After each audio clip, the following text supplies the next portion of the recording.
ያልተሰማ ጩኸት። ፊቴ ፈገግ ይላል፣ ግን ልቤ በዝምታ ያለቅሳል። ሰዎች ፈገግታዬን ያሉ የዓይኖቼን ድካም ፈጽሞ ሳያስተውሉ።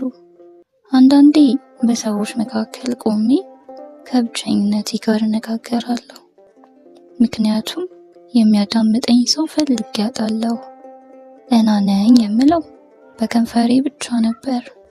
ልቤ ግን እርዱኝ እያለ ይጮህ ነበር። የነፍሴን ጩኸት በጆሮ የሚሰማው አንድም አልነበረም።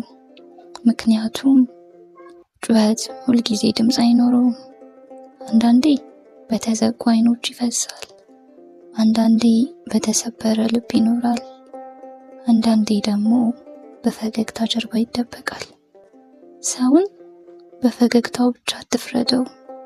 ደህና ነህ ብለህ ስትጠይቀው መልሱን በልብ አድምጠው። አንድ ጥያቄ፣ አንድ ፈገግታ፣ አንድ መልካም ቃል የአንድን ሰው ሕይወት ሊቀይር ይችላል። ምክንያቱም አንዳንድ ጩኸቶች በጆሮ አይሰሙም፣ በልብ ብቻ ነው የሚሰሙት።